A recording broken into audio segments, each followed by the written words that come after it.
திரு கோவி செழியன் அவர்களே, தலைமைச் செயலாளர் திரு முருகானந்தம் ஐஏஎஸ் அவர்களே,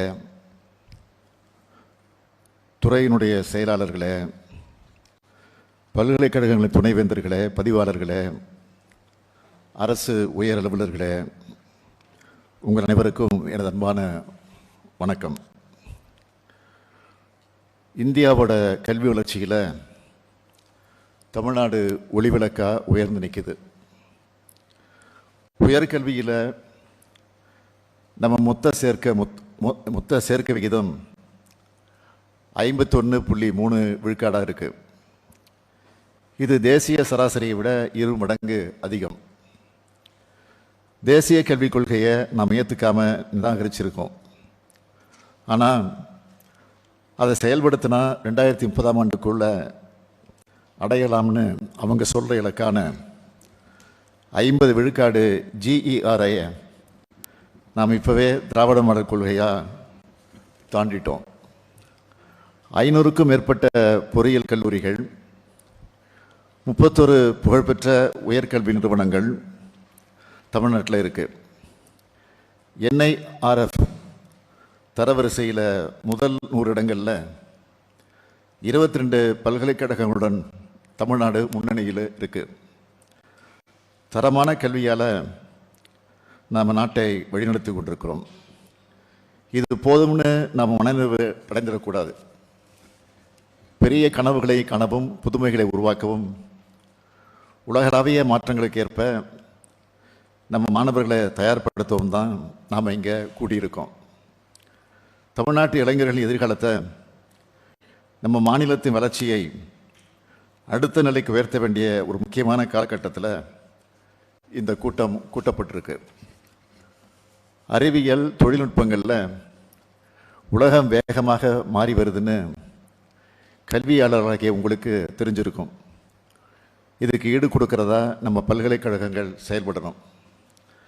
நம்ம பல்கலைக்கழகங்களில் சிறந்த முன்னெடுப்புகளை மேற்கொள்வது, புதிய உலகத்தரம் வாய்ந்த கல்வி முறைகளை அறிமுகப்படுத்துவது உள்ளிட்ட நடவடிக்கைகளை மேற்கொள்ளணும்.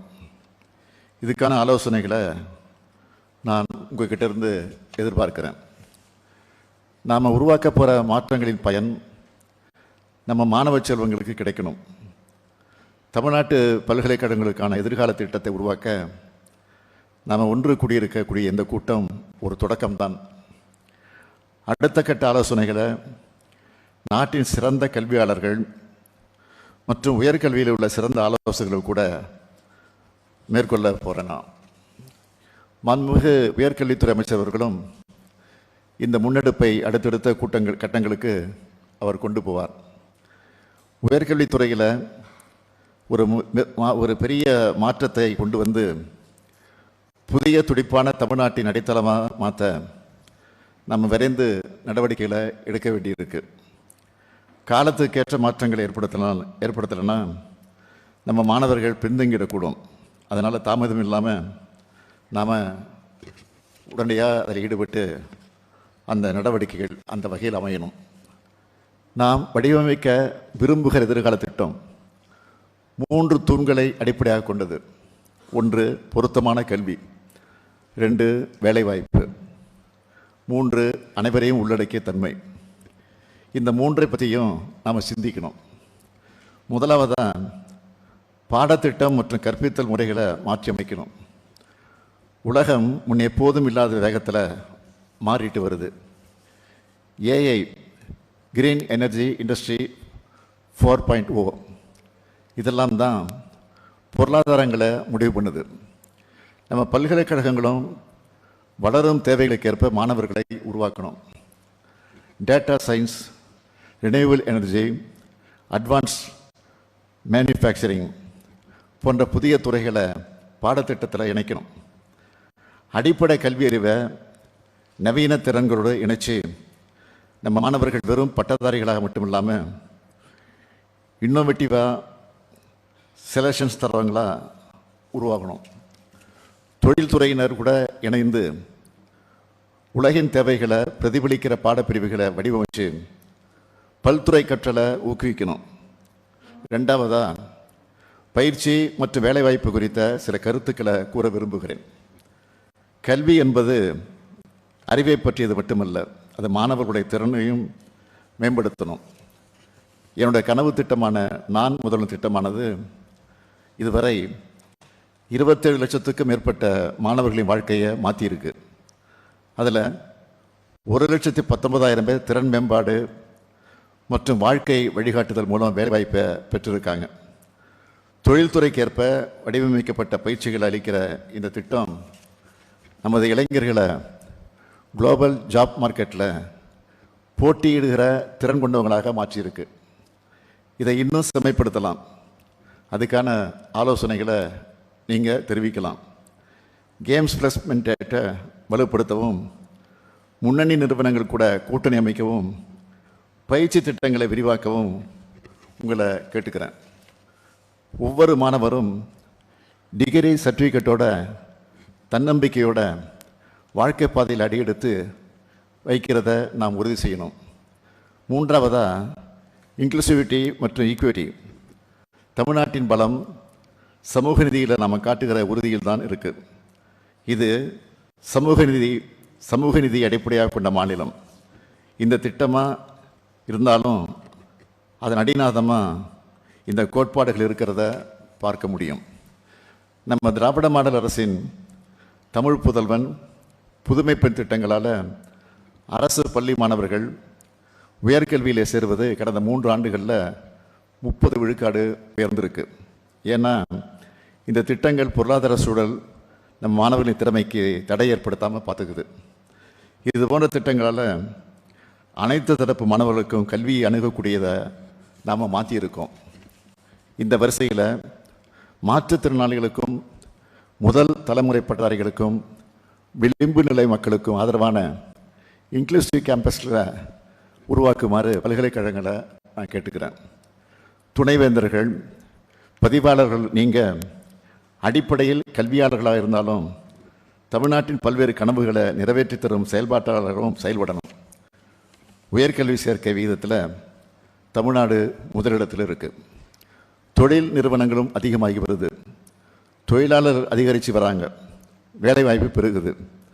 2033 ஆண்டுக்குள்ளே தமிழ்நாடு $1 டிரில்லியன் பொருளாதாரத்தை எட்டுறதை இலக்காக வச்சுக்கணும்னு தொடர்ந்து வலியுறுத்தி கொண்டு வருகிறேன். இந்த இலக்கை தமிழ்நாடு உறுதியாக அடையும்னு பிஸ்னஸ் நியூஸ் பேப்பர்ஸ் தொடர்ந்து எழுதுகிறாங்க. தமிழ்நாடு முன்மாதிரி மாநிலமாக, இந்தியாவிலேயே முதன்மை மாநிலமாக முன்னேறி வருது. இப்படியான காலகட்டத்தில் உயர்கல்வி நிறுவனங்கள், பல்கலைக்கழகங்களின் பணி மிக முக்கியமானது. நீங்கள் வெறும் கல்வி நிர்வாகிகள் மட்டுமல்ல, நீங்கள் தான் இளைஞர்களின் வாழ்க்கையை தீர்மானிக்கிற இடத்துல இருக்கீங்க. நம்ம இளைஞர்களின் வாழ்க்கையும் தொழிலையும் உருவாக்கும் பொறுப்பு உங்ககிட்ட தான் இருக்குது. ஆசிரியர்களுக்கு வழிகாட்டவும், மாணவர்களை உயர்நிலைக்கு செல்ல ஊக்குவிக்கவும், உங்கள் பல்கலைக்கழகங்களை புதுமையை நோக்கி வழிநடத்தவும் உங்களை அழைக்கிறேன்.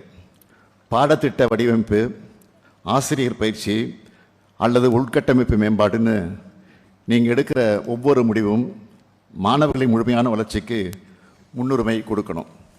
மெடிக்கல் டூரிசத்துக்கு புகழ்பெற்ற மாநிலமாக தமிழ்நாடு இருக்குது. உலகெங்கும் இருந்து தமிழ்நாட்டில் இருக்க மருத்துவமனைகளில் சிகிச்சை பெற மக்கள் வராங்க. அதுபோல் உலகத்தின் பல நாடுகளிலிருந்தும் நம்ம பல்கலைக்கழகங்களில் கல்வி கற்க மாணவர்கள் வரணும். ஆராய்ச்சி மற்றும் புதுமைக்கான மையங்களாக உயர்கல்வியின் உலகளாவிய தலைமையகமாக நம்ம தமிழ்நாட்டு பல்கலைக்கழகங்கள் திகழணும். அதுதான் என் கனவு.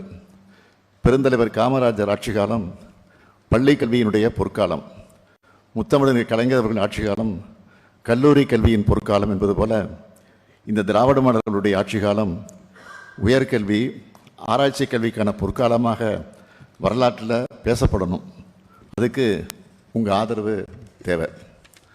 புதிய தமிழ்நாட்டை, துடிப்பான தமிழ்நாட்டை, அனைவரையும் உள்ளடக்கிய தமிழ்நாட்டை முன்னோக்கி பயணிக்கும் மாநிலத்தை கட்டி எழுப்புவோம். நம்ம திராவிட மாடல் ஆட்சியை பொறுத்தவரை கல்விக்கு தான் முக்கியத்துவம் தருவோம். அனைவருக்கும் கல்வி, அடிப்படை கல்வி, கல்லூரி கல்வி, உயர்கல்வி, ஆராய்ச்சி கல்வி கிடைக்கணும். எனவே தடையற்ற கல்வியை, தரமான கல்வியை, அனைவரும் தலைநிமிர தேவையான கல்வியை நம்ம பல்கலைக்கழகங்கள் வழங்கணும். இந்த லட்சிய பயணத்தில் நாம் எல்லோரும் ஒன்றிணைந்து உறுதியோடு முன்னேறுவோம். தமிழ்நாட்டின் உயர்கல்வியில் உலகத்தரத்தை உருவாக்குவோம். நன்றி, வணக்கம்.